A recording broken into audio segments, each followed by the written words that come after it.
Welcome to The Wedding Wear with Officiating by Amanda.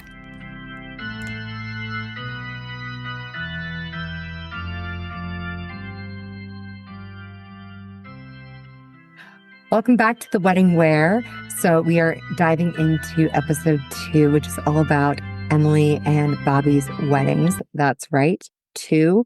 Please, oh please, I would highly recommend that you listen to episode 1, which is out now, as well as I'll have them linked in the show notes, but a few other episodes that I did centered around their wedding. And I'm pleased to announce there's a few more episodes that will follow this one as well. I'm going to really dive into handfasting, which is a Celtic tradition that we get tying the knot from. And Emily and Bobby made me tie a very thick knot as they had 5 record number, don't try to beat it, but 5 handfasting cords. So we're still on, glasses of wine here. Cheers. Cheers, friends. Yes. Bringing this in. We can't forget Bobby. Love having the groom voice here.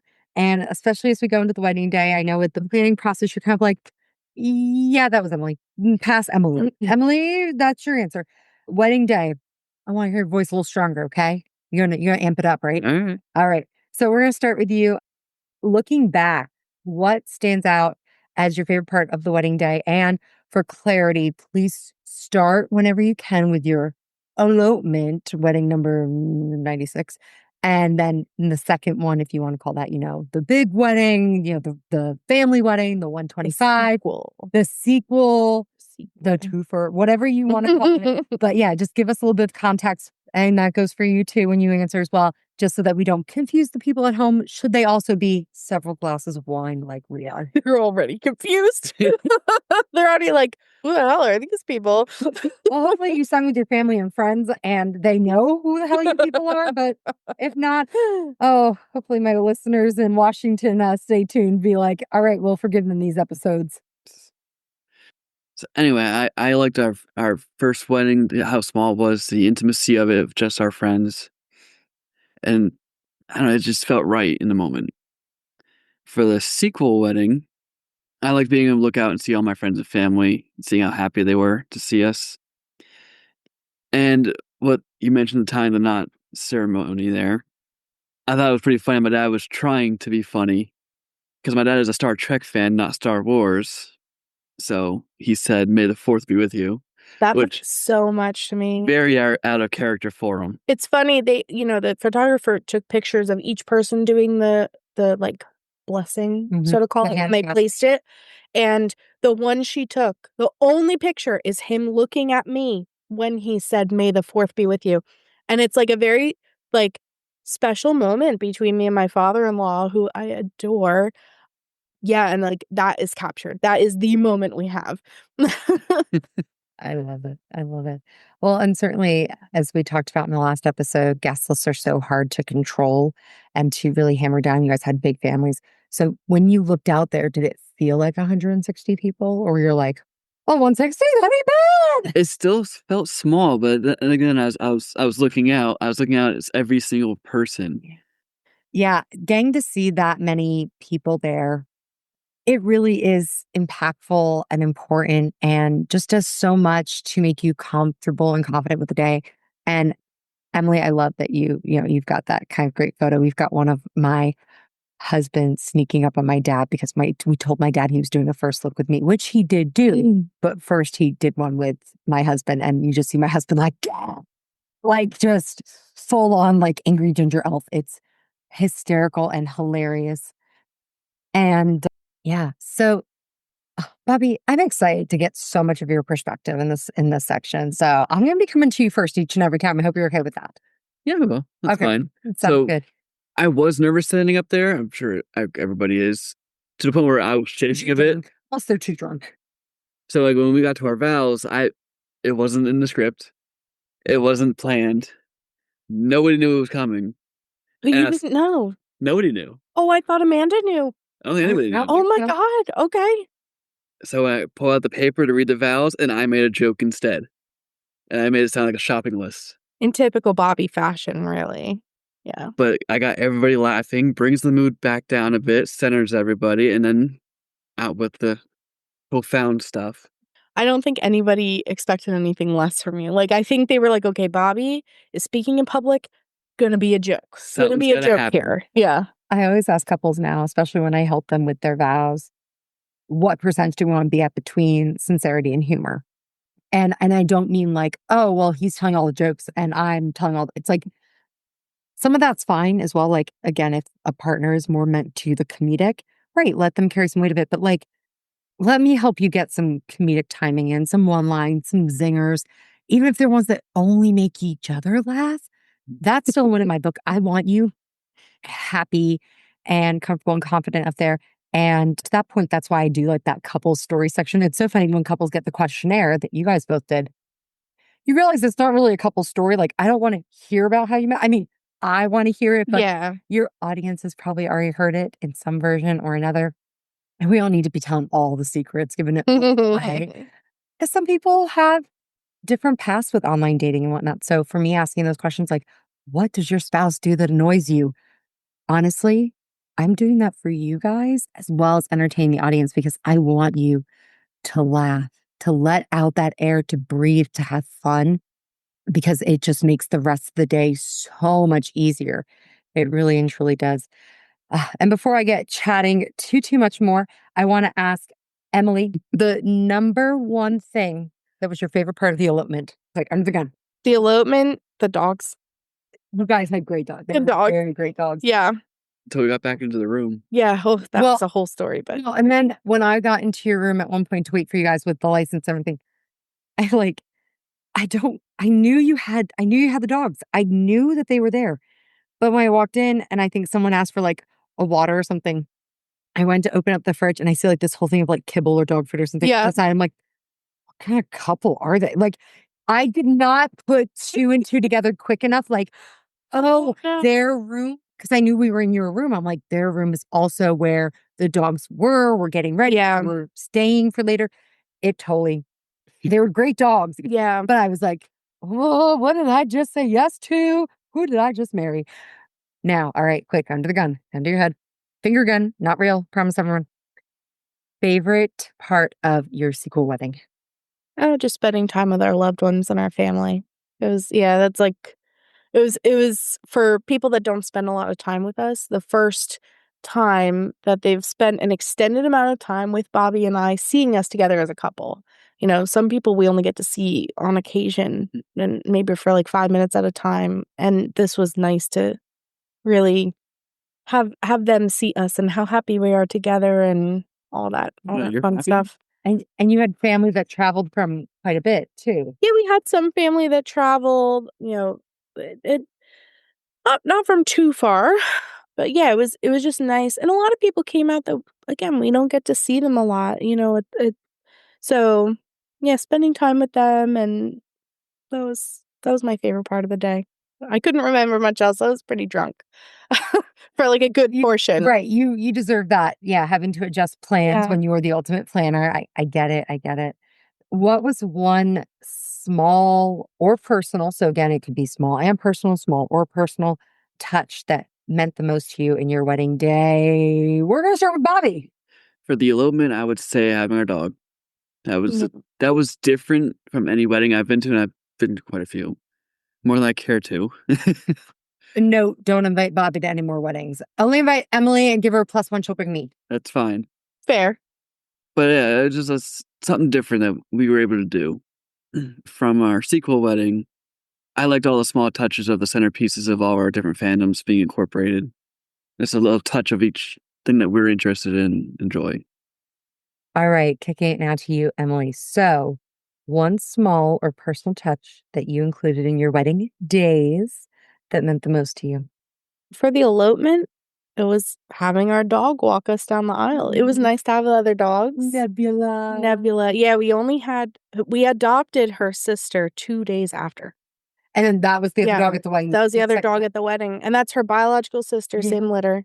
But yeah, we only had one dog. And where's the little princess? Gamora. There we go. That's her actual Marvel sister. I knew Nebula, but then again, that kind of went back to like the star thing. And I was like, I know you had astrology earlier, but you're not big into it. So I'm like, wait, I'm losing track. With stars. Gamora as well. No, Nebula, so she has a star on the Nebula back of her has neck. Right. a spot, yeah. Okay. But then also Nebula because she's a Marvel character, and Was so Gamora, the sister. Yeah. 2 days after our wedding, we're like, we're gonna have a day dedicated to our dog. And we went out and we got cheesesteaks. And we're sitting there and he picks up the phone. After he talks, he looks at me and he goes, Nebula's biological sister, their owner can't handle her. They're giving her up. I'm like, we'll go there today. And we'll see if they get along. And he goes, this is meant to be. She'll have a sister and we'll name her Gamora. And that's exactly what happened. And now they're inseparable. And it's Yeah. Oh, yeah. Littermate syndrome is real. Oh, even after a year. But yeah, it was my favorite thing from the elopement was just having our little puppy walk us down the aisle. In the dress that you put on. I made her a dress and it did not fit her personality. We were trying to make her all frou-frou and she's not. She's like a woo, you know? Yeah. No. Yeah. Nebula is not. No. No, Gamora is. She's very girly. I could see that. Yeah. Nebula, no. And once again, for those of you listening, surprise, surprise, Emily has a list, a pre-written out detailed bullet points of what you'd like to say. Now I'm going to... Of 8 One. points. It's actually, it's all the same thing. It's just different points of that one thing. Okay. All right. Yeah, I'm a little promise. worried here. I'm like... No, don't get nervous. Okay. So for your sequel, part the sibling, if you will, what was your smaller personal touch? Hands down, father-daughter song. Which was? So, we wrote it. You weren't there. No, I wasn't. Get to see. I'll show you the video. It's going to a second wedding. Sorry, I know. Hustle or gotta hustle. Neither of us like to dance, and neither of we were looking at songs, and some of them are a little inappropriate. You ever see like a movie where it's like "Make love to you" and the father and daughter are dancing, or couples dance their first dance to "I Will Always Love You," which is a breakup song. Yes, it's like I'm gonna let you go because we're not great for each other. I will always love you, and it's like, please don't do that for your first dance song. That will need to be a whole episode, I think, of just me saying like songs you really shouldn't consider for down the aisle or first dance, because there's just some like Nickelback's Far Away. It's a great like rocker jam. Don't go down the aisle to Nickelback's Far Away. I don't care how rocker you are. It just don't make sense. Yeah, we did Here Comes the Sun for him. And then we did, for everybody else, it was Time in a Bottle. Because we bonded over that song on our first date. And for me, it was Wonderful Tonight.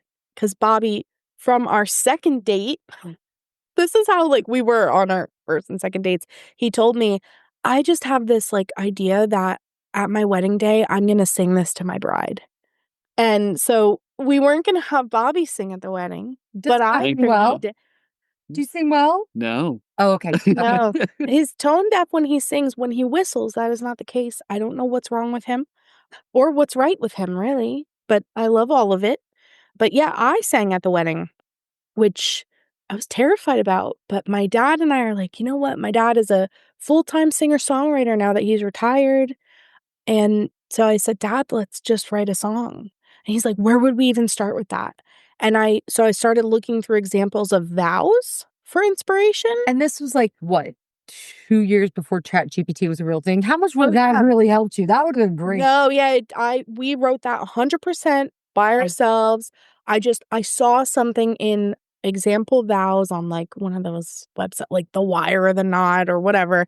And somebody said in their vows, we may not always see eye to eye, but we do see heart to heart. And I was like, that's a song. So maybe we can't copyright it probably because I stole that intellectual property a little bit. But our song was called Heart to Heart. It was about how my dad and I have always been at odds, but I can't imagine having anybody else for my dad. He can't imagine having anybody but this pain in the ass for a daughter. And no matter what we have not been able to see eye to eye on, we've always been heart to heart. We've always been connected through love. And like the love between a parent and a child is very sacred. Yeah. And I loved, when we'll talk a lot more with your hand fasting, but you had so many wonderful people incorporated. One of them was your dad. And let me tell you, some of my favorite people to interact with at weddings are fathers of the bride and fathers of the groom, because I can put on my well, hello, sir. Like, I'm going to ask you for a big donation because I'm a fundraiser voice. Right. But I also put on the but you probably were a wild man when you were young. And I know what 18 to 22-year-olds do in a frat basement. So let me blend those two together. And I go up, I'm like, okay, so you're going to come up with this chord. You're going to get to do this. You're going to get to sit back down. Okay. Or when fathers traditionally walk down their bride and your mom walked you down. But when dads typically do the giveaway, I'm like, hey, when you get down there, you don't legally have to say anything. So when I say who gives this woman in celebration, not in possession to, in celebration of this marriage, you can say, I do, her mother and I do, you betcha, here you go, Bobby, have at her.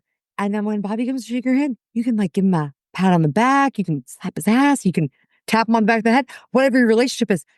And I can tell so much about family dynamics by how that adult male reacts. Yeah. I will also say that when I show up at weddings, and again, maybe we didn't have a rehearsal, we all know that brides and grooms look a lot different on their wedding days, especially from when I might meet them on a Zoom to full faces of makeup and tan or pale or sick or whatever.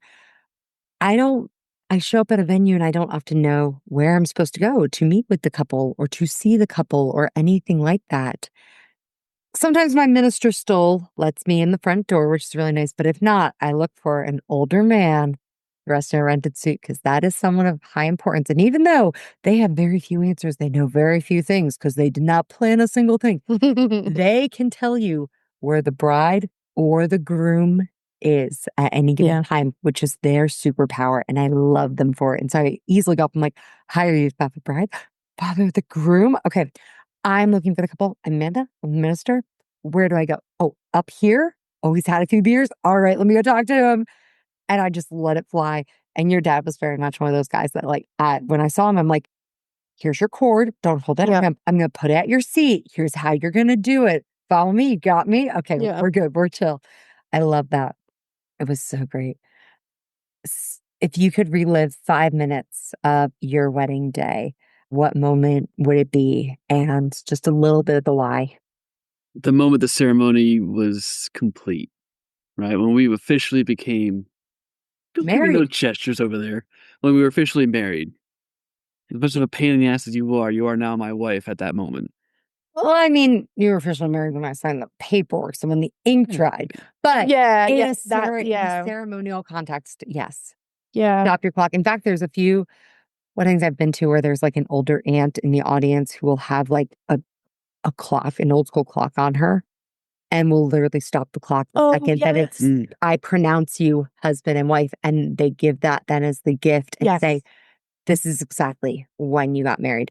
And I did a wedding, the date really mattered for you. In weddings, I had a couple, they wanted to get married 12/31 of 23 because it would be 1/2/3, 1/2/3. Okay. And so it was very cold, frigid on New Year's Eve at some reservoir somewhere in Northeast Pennsylvania. Frigid. Oh, outdoor. Ooh. So we were frozen, but I worked with them and they wanted a 5-minute ceremony. And I said, I will do you one better because it is so cold. Actually, they wanted 7 minutes. I'm like, I will do you better because it is so cold. I will start the ceremony at 12:30. I will have you kiss at 12:34. So you got married 1/2/3, 1/2/3, 1/2/3, 4. Amazing. They loved it. And thank God because I was frozen. But you also saw that relief, ceremony's over. And I normally have couples turn and face outward to see everybody. Yeah. And where you guys were in the gazebo, it's you did it. Ta-da, la la la. There's a real finalization to that moment. I'm so glad that you did that because that wasn't something I thought of doing. I beat you to the punch. You did. It was I don't know if I fully expected that, but when we did the rehearsal, you had us do it, and I was like, oh, that's good. I play puppet master. Oh no, for any couple, I will wholeheartedly play puppet master. You don't have to remember where I tell you to turn in the day of. You just have to trust me, listen to me. I'm not going to take you off a cliff. Just turn and go, and we will be so solid and so perfect. Yeah. So, Emily, what do you have as your favorite part of the day there? So Bobby 5 minutes. 5 minutes. Bobby stole my answer, so I got to go with his. So for me, it was. That's why I made the hand gesture. He stole mine. For me, it was. I read the wrong line. I have fun. Nice. Yes. That's the 5-second clip. I'm going to keep going with another time. For me, it was walking down the aisle together at our elopement. That was super duper meaningful. Just being able to, turn the corner, see our friends and family, have our dog literally like yank us down the aisle. That was all fun and good. Yeah, walking down the aisle together was a wonderful experience. And it's rare. I don't have a lot of couples that do that. I've done a few. They get married at the Luzerne County Atrium at the courthouse, which is fine because it's the only place of like bring your own minister. Bring your own bartender. Yeah, bring your own bartender. And the couple like walk out from the sides and like meet in the middle versus try to make an aisle out of a place that really doesn't have an aisle. But I love that you guys came down together and you guys have always had such unity as a couple and you do a lot together. And I think every email I had to you, you're like, I've shared with Bobby. Bobby's copied. We've been CC'd. Like there was not a missing link or connection between, which is honestly really, really rare, which I absolutely love. So I think we hit a little. I think, yours was the moment we became husband and wife. Yours was, walking down together. Were both of those for the like elopement? Yeah. Pretty much. Yeah. Awesome. For me. So what do you got in the sequel? What was really, really great in the sequel? I started our vows with a joke. I like that you wrote your own vows both times Mm. because again, you knew I was writing a script twice. We adjusted them as time went on. We started small, we built it larger. And same thing with your vows. You had very simple ones at the elopement that were personal, meant things to you. You both laughed wholeheartedly. Those are some of my favorite pictures at the elopement because I held the mic for you guys. Yeah. And as much as I tried to get out of the way, you're holding the binder. You still have my face. I'm laughing hysterically. Yeah. Good funny stuff. I loved it. So I love that you did your own vows, but they weren't the same both times. They were adjusted. They were augmented. They were made to fit who you were in that moment and that time. And who the audience was. Yeah. Yeah. That's a very true point. Yeah, we weren't going to make a dick joke around our family in the vows, right? It would not be the first time. I was trying to figure out how to do it without you noticing this time, but I got with it once. I wasn't getting with it again. Wasn't going to happen again. Otherwise, I would have had to like make an announcement at the reception to everybody. And I was drunk enough that I might have. So. And then for Emily from the sequel, what was the 5 minutes you'd relive? The handfasting ceremony.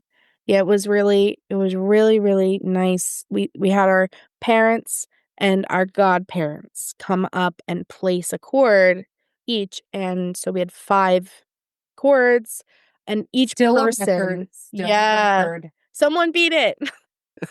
You're going to have to start charging per cord for your handfasting. Again, right now, I make a little bit of a profit going up to a max of 5. Yeah. But yeah, more than that, I'm like, it would be hard. It would be hard to do. And I hate to admit this, we still haven't done anything with them.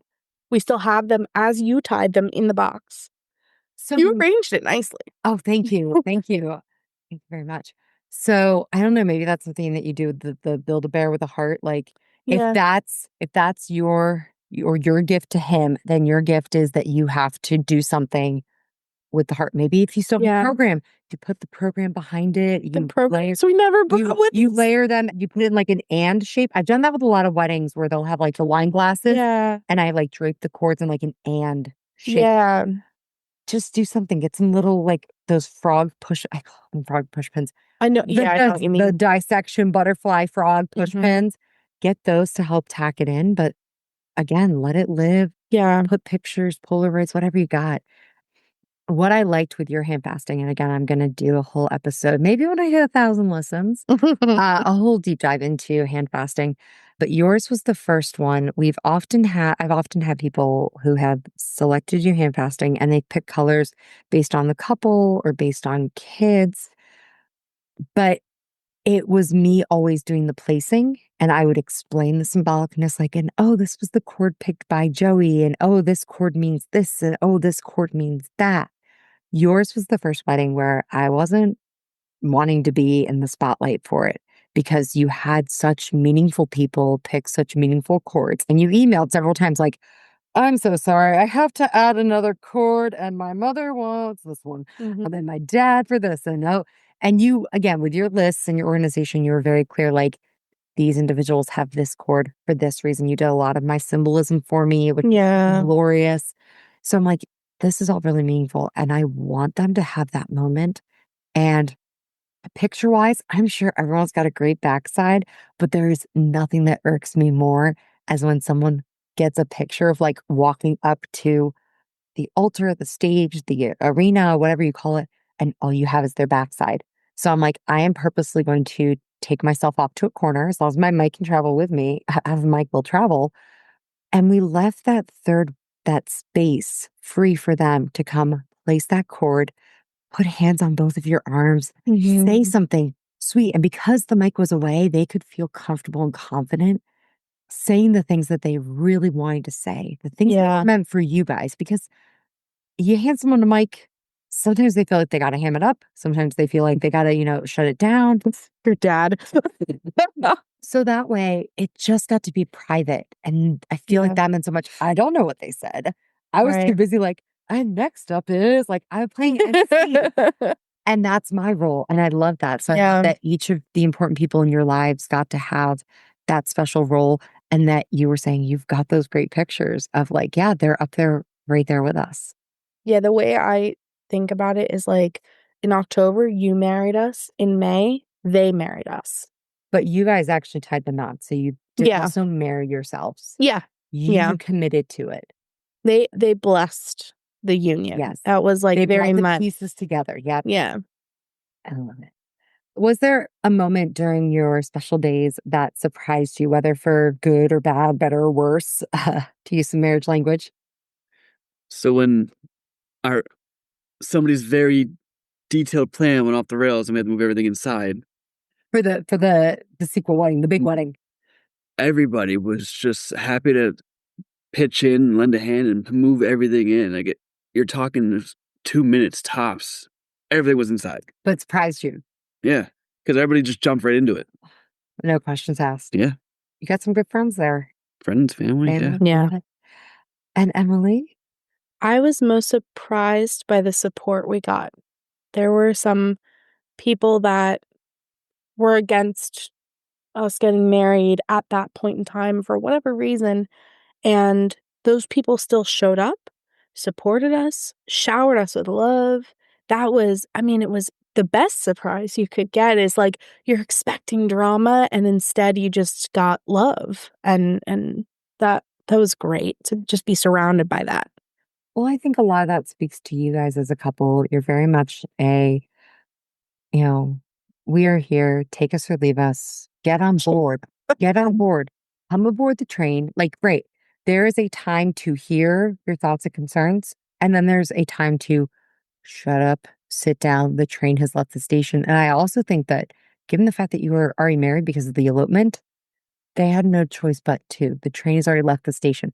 And I've said this before with couples who've had kids already by the time of their wedding. Right. Everyone in that audience, they're already family to your child. So there's no like, oh, I wonder how this will play out. No, you're already seeing each other for Easters and Thanksgivings and Christmases. You are already blended. You are already family. This is just the ceremony that makes it legal in the eyes of the law. And so, yeah, no wonder everyone has a rip-roaring time. It's because you've been dealing with like a toddler for like 2 years, which is a lot of fun. So moments that surprised us are always really, really great. But I know that there's oftentimes at least one moment, one little thing that could be changed, good, bad, or indifferent. So starting off, Bobby, what would you change about your wedding? Which wedding and what would it be? Probably having our parents and siblings there. For the elopement. I think we both agreed on that. Like we would have, if we did it again, we'd want them on there. So you'd like stretch it. You go up to like the 15, like you beg and plead with the hand of Turkey Hill, but like, listen, we are not surpassing 15, but like, it's that. As perfect as everything was for the elopement, the biggest regret was not having our parents there. Like, it felt very weird texting my dad after getting married and saying, hey, we're married. Like, just sending him a selfie and saying, like, hey, we got married. Like, he knew we were getting married, but like, he just wasn't there to witness it. And my family were all troopers about it. They were like, we're sad that we don't get to spend that moment with you. We'd love to witness it, but we trust your judgment. We respect your decision. Yeah, my family was amazing about that, and I really wish that we had had more of a traditional, like, my dad walked me down the aisle in that sense for the actual day we got married. It felt a little incomplete, and that's really the only regret. Everything else was great. Well, and again, with the technology we know of today and now, like, it's I don't want couples to have any regret. Like, I accept choices. So when you're like, hey, we're doing small, we're doing elopement, like, Yeah. hush silence, don't say a thing. I've had couples that I've already married before, and when I get to the wedding day, like the second celebration, I have to pretend like it's all for the very first time. I'm not Yeah. allowed to mention it at all. It is so in hush hush silence, secrecy. So there's something brave about Ari having been open with it that I think could allow everybody at the second ceremony to be like, oh, they are married, but like they elected to do this again and for us, and the money and the time. I think that also spoke a lot to the amount of time and care you put into it. You didn't have to do it. You could have eloped and said, hey, thanks, bye. Like, we're already married. We don't have to do any of this drama. But given what we all know now, I often throw out there, hey, I got Zoom. I got the Zoom Pro. I pay for it. You want me to live stream it? You want me to record it? You want me to do something? Again, I was still coming about COVID. You guys, I think, were the first twofer couple, not as a COVID impacted couple. So I'm like, they just want a twofer? Sounds awesome.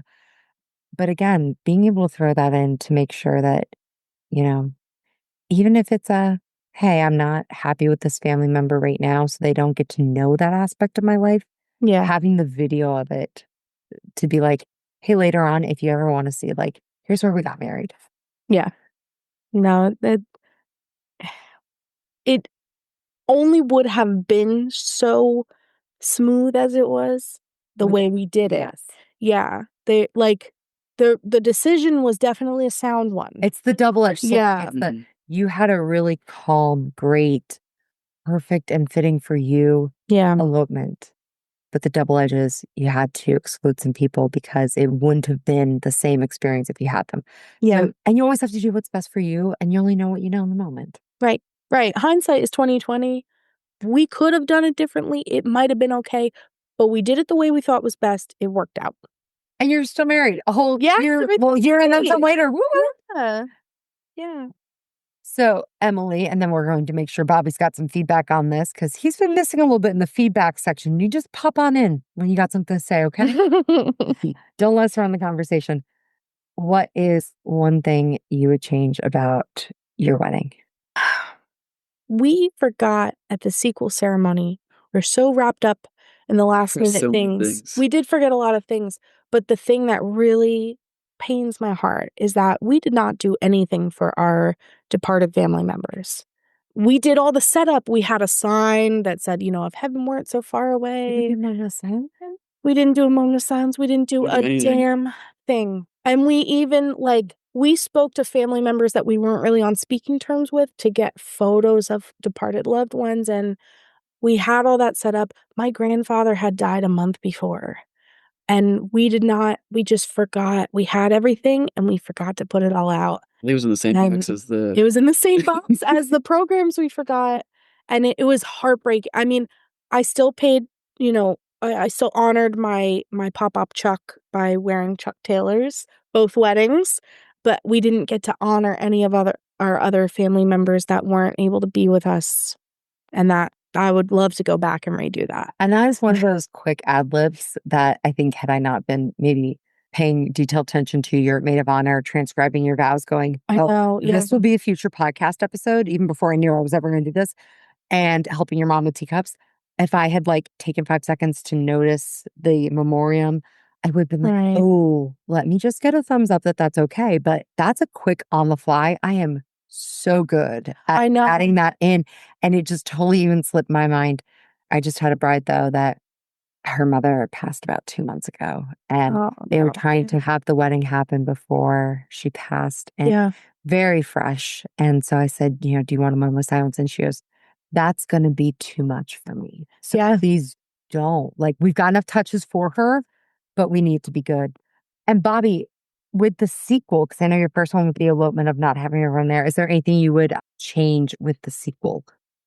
More or less the same thing. There was somebody there that I would have wanted, but because of all the drama going on, it just didn't work. Yeah. It wasn't going to happen. No, I wish things would have worked out so that they could have been there. But it's getting better now. But yeah, no, we're doing our work to build our relationship with this person. So, and I think that we were talking, earlier offline that, hey, you want to go to Hawaii for a tenure? I'll get you a good rate. Yeah, Let's go to Hawaii. I will so do a renewal. Bring me. I will go. Yeah. Whatever we need to do to kind of get you a third chapter, fourth chapter, fifth chapter, all chapters in your story. I might have been the best priced officiant at the start. Oh, I'm a lifetime officiant though. You are. I don't care what rates are. You charge me whatever. I've got my first baby blessing at the start of June for a couple that I married. That's sweet. And so I'm like, I could be a lifetime minister. I'm doing a baby blessing. I've done 4 funerals. Not that I like to do funerals, but no, I'm kind of like, I like to do funerals. I can be a lifetime minister. Man. So no, your 5-year, your 10-year, your 7-year, whatever you hit, you keep me in mind. I'll come. I don't know if you can see the light bulb above my head because I didn't think about that. Like I don't want to do a baptism because I'm not religious and I feel like that would be like sacrilege. Girl, I got you booked. And again, blessing in the term of blessing is just a well wish and a feeling. Yeah. Call it whatever you want. The number of people I have that read over my scripts and they're like, oh, we really like this reading, but like it's called minister blessing. I go, because I think calling it minister reading is really weird. Like, that's what it is. Minister well wish. Come on. Yeah, whatever. Semantics. Yeah. So instead of a baptism or a christening, they're doing a baby blessing, which I love. So I think that there's a lot of ways that as you guys grow with your family and your friends and as a couple and over time, keep me in mind. Not to say we can have a elopement, a sequel, a trio, a part dose, whatever you want. We got has become a trilogy. Ooh, okay. May the 4th be with you. Now we have to do it. You have to do a trilogy. We have to do it. You have to do it. Trilogies. I'm marrying you a 3rd time, baby. I love you. Trilogies are a thing. You have to. You have to. Off the gun, quick and fast. And I put out the purpose of you are welcome to say me, but if you say me, I will also ask for you to say somebody else. What was your favorite vendor or service and why would you recommend them? I think it's the same for both of us. Oh, yeah. It is the caterer. 100%. Because we can't say you. Okay, good. Like, it's you, but it's also the caterer. No, but you're the first couple that hasn't tried to at least be like, well, it's you. But no, thank you. The caterer. So tell me about your caterers. There was Name drop them. Give them all the references, everything. It's... I knew them as Sullivan's Catering. They might still be Sullivan's Catering. They're located near Hackettstown, New Jersey. But they also might go by Michelle's Bistro now. If you send me a link, I'll put it in like the show notes. I will. They are family owned. I have worked with them on several occasions at different like dinners and events. I volunteered. And I've literally watched their kids grow up working with them too. And I think one of their sons was there that day too. And he's like, congratulations. Like, There was not a single bad dish. What was the favorite thing that you had to eat? Oh, I don't even know. I don't remember what I ate. I just know if I was happy with it. I think you sampled everything. Just know I ate it and went, oh, we made a good decision. Yeah. People still talk about the food. Yeah.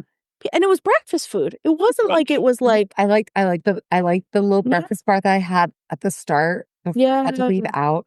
Like we had kids at the wedding. You did. As no kids are as picky as could be, and even the kids were as happy as anybody else. Well, because we got chicken tenders, and that's partly because I was afraid you wouldn't eat anything but chicken tenders. Not that bad. But they make good chicken tenders. They're good chicken tenders. Are they in like your top 5 chicken tenders? Yeah. Do you remember eating that? Like, I don't remember eating, but I know I But you also said you had a little bit to drink. Like, I had almost an entire bottle of Fireball in like a 15-minute span. Okay, so your opinion doesn't count on what you had to eat. Yeah. You can't remember eating it. It was good, though. It was so good. I had a heap. I just piled up high on that plate and had a Oh, little bit of everything. We were like, okay, this is probably the only time we're going to get to eat. So we're just going to get as much food as we can on these plates. And it worked out. We also didn't have an MC. So we were announcing which tables were going. We were announcing ourselves, everything at the wedding. And finally somebody come to us like, hey, stop. You're the couple. We go eat. Yeah, we got to a point where we're like, if you didn't eat already, just go. Like, there was so much food too. They had everything in ample supply, and we took home how much? Oh, We donated some of it. I took home a whole tray of bacon. Wait, you tell me that was an option. I would have stayed if I knew I could have had a whole tray of bacon. It was like 5 pounds of bacon, and that was gone so quickly. But yeah, everything for the following week. Yeah, we donated what we thought wouldn't keep to the organization that runs there. Yeah, that way they could make a couple dinners out of it, or they had a Mother's Day breakfast, right? But the rest, man, we took home and devoured it. Oh, oh my gosh.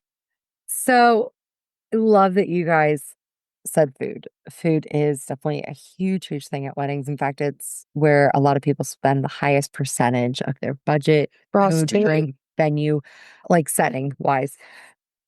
But then the other part that people spend a lot of time and money, talent, treasure, that whole balance in is in the theme, the vibe, the personality, the touches. And we've already talked about how you guys had some very fandom strong aspects. I won't say strong. You didn't let one fandom overcompass another. You had a very blended, nice balance between your attire being very, British-esque, very classic, very Edwardian era, turn of the century. So what was your favorite incorporation of your personalities into the day?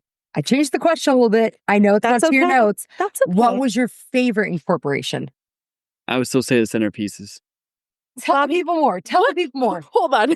Bobby, what were the centerpieces?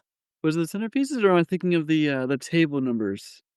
You're thinking of the table numbers. Yes. Yeah. Because we didn't actually have table numbers. We had the main character of the different fandoms that we enjoy. Yeah. It was a vintage frame, or I made it look vintage. And inside of the frame was a silhouette of the character. So there was no like crazy Super Mario, but there was Super Mario. It's just the silhouette. Wow. Yeah. And that was the table. So when you came into the coffee hour, there was a teacup. It had a label with your name and your silhouette. And then you would take that. It was a little elaborate. You would take that teacup. A little elaborate. I'm sorry. This was when I had to put on my Minister Plus role, which comes with almost every wedding I do. There's always something above and beyond that is not my damn job that I do.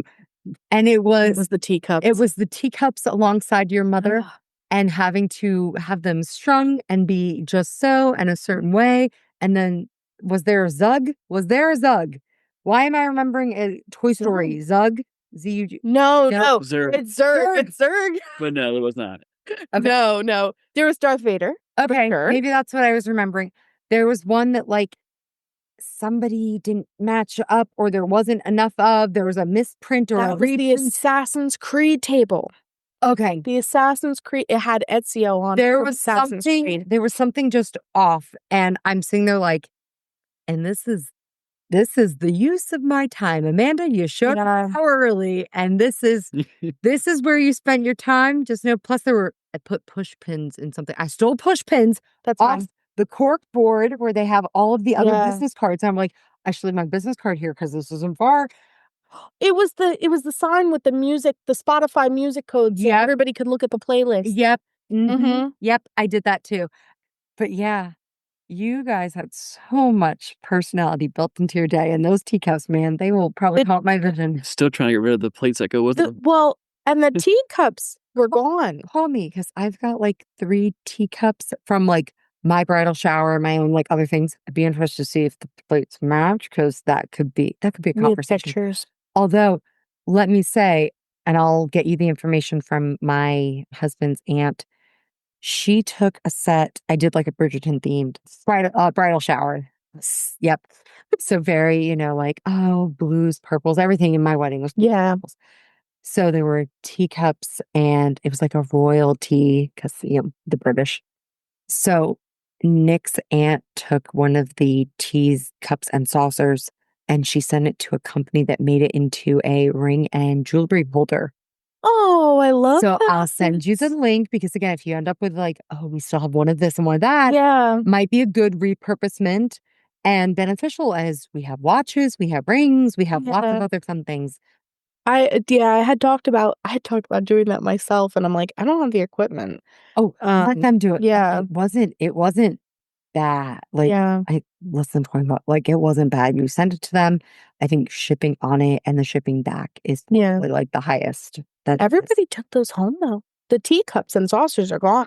Okay. Everybody took them home. We go to families' houses and they still have the teacup and the little label that you probably tied on there. They still have it in their homes. So on the way out of here, I'll show you the hedgehog and I'll explain more about the hedgehog. Okay. Because you'll understand. So I think, Emily, we missed you on this question here. For those of you just joining back in, we went on a side tangent. So if it sounds like we are half a cup drunker, it's because we are half a cup drunker and I had to cut the content. So, ha ha ha. Sorry, not sorry. Though if you want to be a subscriber, loyal fellow listeners, I don't know, I might release some snippet content. But Emily, what was your favorite incorporation of the personalities into your day? It was by far the display of items that we had from our home that we either like have on display or just things from our relationship. Chest, right? Yeah, we had things that we've saved from day one, like a little cocktail napkin from a date or pencil from mini golf. Yeah, the pencil from mini golf, Valentine's Day cards that we've given to each other that weren't dirty. And they laid it out in like the bar. We laid it out. It was just a testament to our love and our relationship. And there were actually some things that you could read there too, like, you know, like journal entries from when we were first dating of like very silly things that Bobby did that I like to take note of.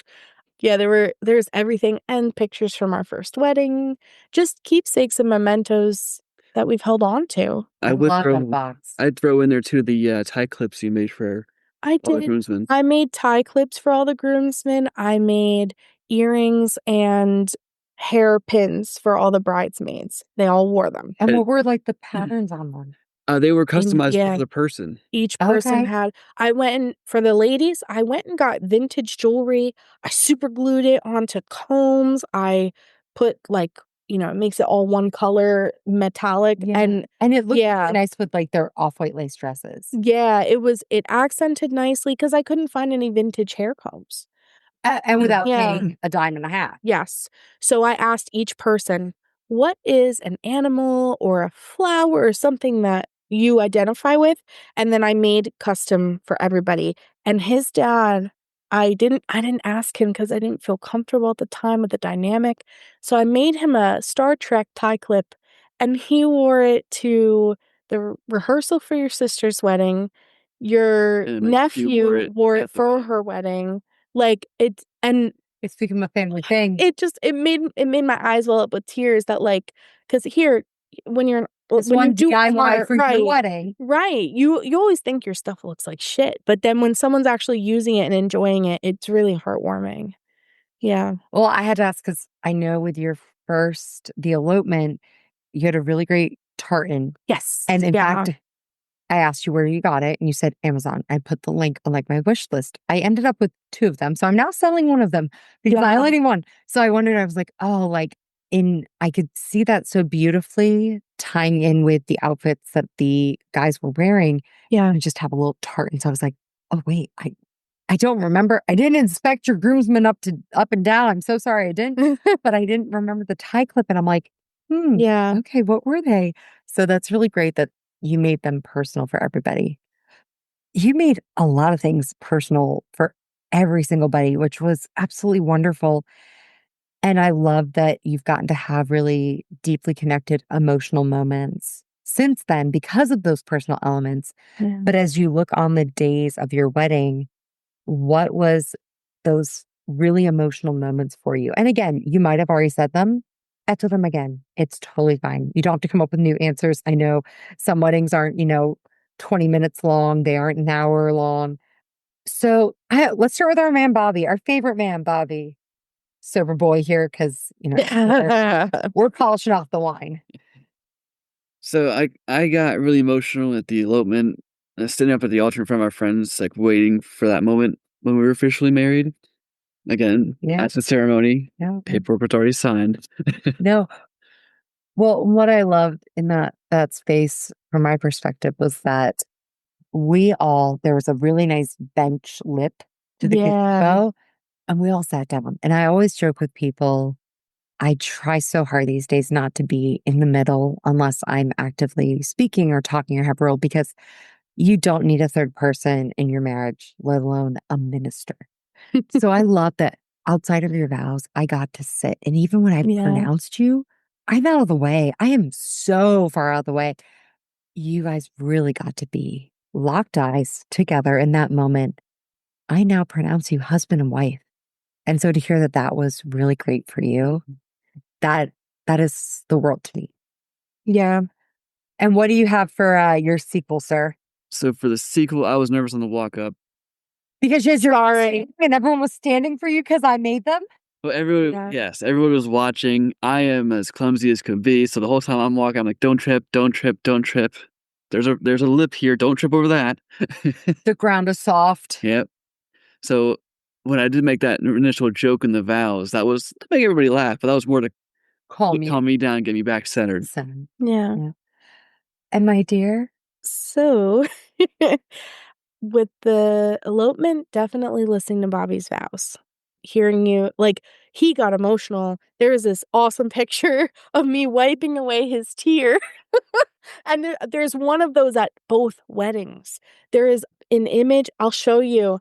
There's an image of me wiping away his tear at the elopement, and then there's one of me wiping away his tear at the sequel. You need to do them side by side. Yeah. To need the void space for that trio that we're going to do. Yes. Yeah. Because how many gray hairs are between the Oh two my days. God. I love that. My poor honey. I'm so sorry. 3 days. Again, 3. We're writing on 3. Yeah. Yeah.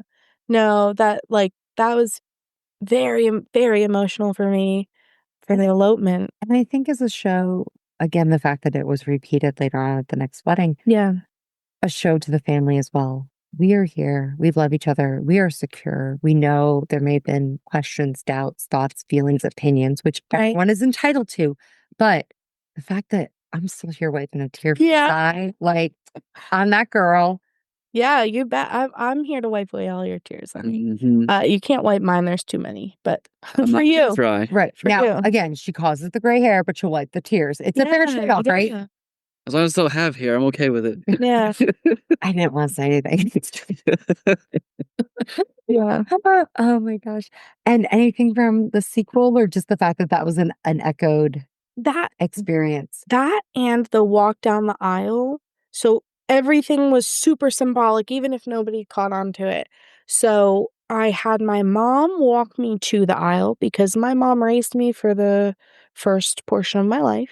I had my dad walk me down the aisle, but we stopped. There was no who gives this. No, we stopped. I let him sit down. I stood by myself, and then I walked to Bobby. And that was like, my mom brought me so far. My dad brought me so far. This is me in my own, finding my way to you and dedicating myself to you. That was so emotional for me. And very strong. Yeah. It to those who got the message, it was strong. To anybody else, they're like, oh, he forgot to say something. What's the weirdo doing now? Yeah. Again, the number of fathers of the bride that I talk to, practice with, that still forget their lines. There's a high amount of them. So it's possible. But there's a lot of strength in that. And there's a lot of really great, I did the searching myself. I was an adult.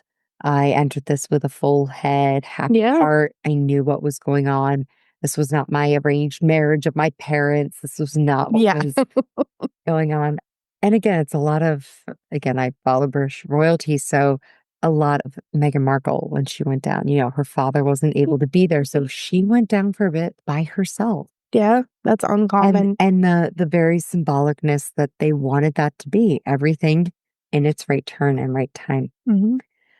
So ceremony wise, because we know reception wise, there might have been some drinky drinks. Yeah. I did have another bride on who was like, I was like, how'd you stay present in the moment? She's like, I didn't, gin and tonics. But yeah, good choice. In thinking on kind of your start, your ceremony, and again, maybe even a bit into the reception, how did you stay present and soak up the day while it was happening? So I don't really drink. No, you don't. You're on water. Yep. He's our good man, not judging us as we polish through 2 bottles of wine. Except for your bachelor party. That's the exception. Story. We'll tell you about that later. I remember that. But I usually don't drink or drink a lot for that matter. So I remember everything that happened throughout both ceremonies. And even then, I would sit there and sit back and take a moment and, again, look out at the crowd and just look at every individual person and just enjoy the fact that they were there and enjoy that moment. I liked our nieces came over and sat on our laps, which is like so like any party we have ever like get together with the family, they're always like right there with us. And it was the same thing. Like they just sat with us and hung out with us, and that was we nice. were sitting on the ground with them. It made it feel it was just a normal hangout. It's like a family barbecue. Like they like, and a lot of people like treated it in that way where it was like it was much easier to stay like present and in the moment because people just treated it like, hey, we're hanging out with you, we're having a good time with you, not anything super crazy. So in the last question, I realized what I sent you was, slightly out of place. It talked about planning versus wedding. We're in the wedding section. What? So what is one thing you think that couples forget to consider in the wedding, in the day of, in execution? I know I hear a lot of people go, it goes by so fast, goes by so fast. Again, you only know what you know, but what is something that you think others often forget during that execution phase? I think you hit the nail on the head. It's the unpredictability. You can plan for every possible scenario, and something's going to come out of the field and hit you. Right? All week we were up to our second ceremony. The weather was supposed to be 70s to 80s. It was supposed to be a beautiful day. It's a beautiful May the 4th. Day of, I think it was in the 40s. It was so cold. At least it wasn't like today, though. I mean, today was gross, yeah. For those of you listening in, this is probably going out in like July. So we're recording on their 1-year anniversary of their big formal celebration, May the 4th. And for those of you that celebrate, May the 4th be with you. My husband, got me addicted watching the new season of Andor. I'm there. And the weather here in Northeast and Central and Middle and South and all of Pennsylvania has been absolute crap. And I drove about 3 hours to get over to this interview. And probably every 20 minutes, I hit a downpouring storm followed by 10 minutes of traffic because someone didn't know how to drive in the Pennsylvania rain and got into an accident. So, I think the least of concerns was like, it was a little wet underfoot. I do remember that wedding. It was a little wet underfoot, but it could have been way worse. Yeah. Way worse. And we had to have a contingency. It was just... not ideal. We planned it so that, we want it outdoors, but we could quick move it in. And that was, with all of the venues we looked at, that was always an option because we knew early May, so unpredictable. In New York, New Jersey, Pennsylvania. Yep, it is. Yep. So what is something you think people kind of fail to think about in execution in the day of? People forget, I think, photos, and not in the sense of like, okay, you take your family photos, whatever. We've been to a lot of weddings where we didn't, as guests, get to take a photo with the bride and groom. We felt like we were bothering them if we asked, even if they have like photo booths and stuff. We didn't want to bother them, but we also wanted something as guests, as close friends or whatever, to remember the day. So we remedied that by telling our photographer, hey, each guest or group of guests that comes through, if it's a family, we're taking a picture with them. And we printed those photos out and sent them with our thank yous. So not only did they get a thank you, they got a little token from the day. And we always have photos. It sucks when I hate to say it in this like morbid way, but like when great Aunt Sally passes away, you're like, oh, I don't have any pictures with her. Or you only picture with everybody. Right. Or you only have a picture when she was a senior in college and she's like 24 and no one seemed to capture, because especially as like moms, you take the pictures, you aren't in the picture. So depending on how you spent your life, you're not in front of the camera. So I think that's a really beautiful thing of making sure like we've got a picture of them as they were. Yep. Healthy, happy, in old age, which we all celebrate and love to be. Yeah. At a great, joyful event. Yep. It was very important to capture ourselves, which again, you always capture the bride and groom and their immediate family, but to capture our guests as well. With a professional photographer. I love that. One of the things I will say though, because again, I was guiding people to, hey, take a picture, pause for a picture, don't go there, take a picture. Yeah, you're corralling them in. And I've done it with more and more weddings, is like there's often a 6-week to 12-week turnaround time on the professional photos. Yeah. So couples have a really hard time, like, not couples, but guests have a really hard time, like, not clicking with their own phone because they want a picture in the moment, in the day, and their own photo that they maybe don't have to remove a watermark or pay for or something like that. So I love that you guys did a personal photo in with it that was professional.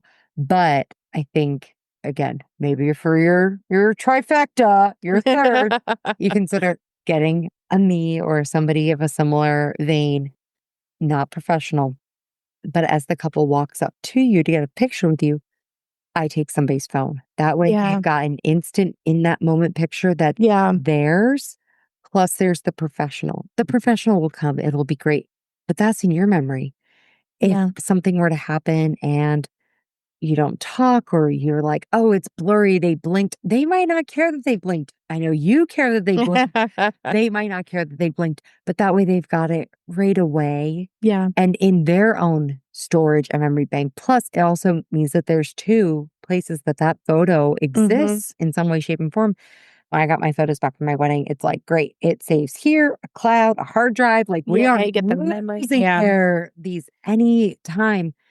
And there's a lot of people that, again, like when I went around did the table pictures at my online, they're like, oh, like I blinked. I'm like, and that is the only picture I have of you at the wedding. Yeah. I'm glad I have at least one, because I don't have one on the breastfeeding table.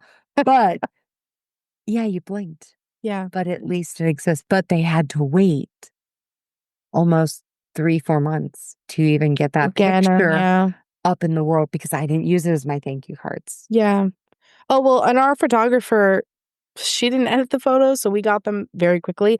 It was me not sending out the thank yous. It took me 6 months to send out those thank yous because I was lazy. So then we blamed the photographer, but it was me. I was wrong. How many times Say did it again. I say that? Say it again. I was wrong. I want you to say, Bobby, I'm sorry, I was wrong. Bobby, I'm sorry, I was wrong. I'm gonna get struck by lightning tonight. Drive safe, okay? Because you need to be the driver. He's driving. Yeah. Awesome. So, in as much detail as you want to share, and again, it's up to you, locations, names, all that jazz. What are you up to now? You've been married for officially more than a year, celebratory a year. What are you up to now? What is life? Not much has really changed. I mean, we're just doing what we did before, just tackling whatever comes our way together and doing it the best we can. Still doing jobs. Yeah, still living working. in the Jersey. I judge you a little for it. We judge us too, don't worry. Yeah, we can't afford to move is the problem. Well, it's like when I told my mom you guys are coming over from Jersey, she's like, oh, will they hit the sinkholes? I'm like, no, they're in North Jersey. I'm like, I don't know, Mom, maybe. She's like, Jersey. They're in North. We don't, we do not live in that. Jersey. Somebody's not well. We don't live in the mall part. We live in the farmland part. So. Okay. I got it. Yeah. So in wrapping up, what is one piece of advice? And again, I know you got married twice, but you only get one. One piece of advice for newlyweds. What would it be? Laugh more. Like, don't forget to enjoy the small parts of it and the reason why you're getting married in the first place. And almost seek out those opportunities to laugh. Exactly. Like, again, if you're in a situation, whether it's dark humor, light humor. If it's the stupidest joke, it doesn't matter. Just get some laughter flowing, and it makes everything so much easier and memorable. Mm-hmm. And it also helps the other person in the space with you. If one of my favorite quotes is, if you can laugh at yourself, you're going to be fine. If you can allow others to laugh with you, you're going to be great. Yeah. So embracing that kind of, hey, I don't need to be a comedian, but if there's something funny that other people could enjoy, let's just share it out. Yeah. If you make one person laugh a day, it's a good day. Even if it's just yourself. Even if it's always me. Well, that's how you know you found the right person. Yeah. If you always make the same person laugh every day. Well, you have to laugh. It's in your Yeah, in my vows it says indentured audience member for life. It does. It does indeed. Mm-hmm. So, Emily, what would you give as a piece of advice to newlyweds? So I cannot recommend couples therapy enough. I know people don't talk about it, right? Because if you say you're in couples therapy, that means something must be wrong. We just started recently with an amazing couples therapist because, we want to be parents, but we've been trying since really before the elopement, and things have not been going according to plan. And sitting down and talking with that person about, what are our options, or finances, or literally anything. Marriage is a big change, especially if you don't live together beforehand, you don't have a joint account. Like, a lot of people are very separate beforehand, and marriage is this big merging, big change. And with big changes in life, it's not embarrassing to have a third person, objective person helping you. And it's not, you don't have to have something wrong to go to couples therapy. Right now, I wouldn't say there's anything wrong in our relationship. But if things continue as they're going for the next 25 years, there could be something wrong. So if we nip it now and we make sure we're having healthy and open communication, then those things don't become issues down the road because we know we can handle them. Mm-hmm. And it allows us to focus on the things in a relationship that matter. It allows us to focus on laughter rather than, oh my God, are we going to be able to pay our bills this month? We didn't think about this, or, I'm worried about adoption, or, like, we can actually focus on other things because our minds aren't cluttered. It helps having that soundboard of a third person too. Yeah. I've had a few couples ask, and a lot of them grew up Catholic, and they go, Mhm. oh, do you do premarital counseling? And I go, I'll be very clear. I'm not a counselor. Yeah. I am more of a sounding board. I'm going to ask a question. I'm going to drop it on the table. You tell me, have you talked about it? Are you in agreement with it? Is it a source that you need to talk more? Just kind of give me your temperature. I'm not judging, and I'm also not guiding. I'm just saying these are the top 10 reasons couples, have struggles or have issues. And if you tell me, we've already talked about kids, we already know where we stand. All right, I might probe a little further from either my own experience or experience of friends. What would you do? How much would you invest in IVF? How much is adoption on the table? Is abortion, if there's something wrong, on the table? I'm not giving you the answers. Tell me if you talked about it. Tell me if you still need to. If you just want to talk to each other, I'm not even here. Yeah. But just have those conversations. And it is so important to make sure you know where the lines are in the sand, where the hard lines are, where the soft lines are. A lot of couples don't have that conversation, especially the younger they are. The older they are, great. They've lived life. They've seen shit. Discussing wills, discussing elder parents. Where will parents go? Is there a plan? As much as we all hate to say, like, oh no, they're on their own. Are they really? Or is there a line where you're going to step in? And what does that mean for you and for yourselves? I always tell my husband the greatest blessing he gave me was 2 living grandparents. The greatest curse, 2 more living grandparents. Because they will not live more than 10 more years. Like, how much more do we have? Yeah.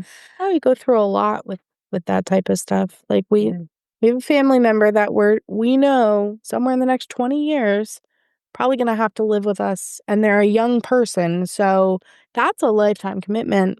Something we talked about way in advance, because if you can't handle it, I certainly won't be able to handle it.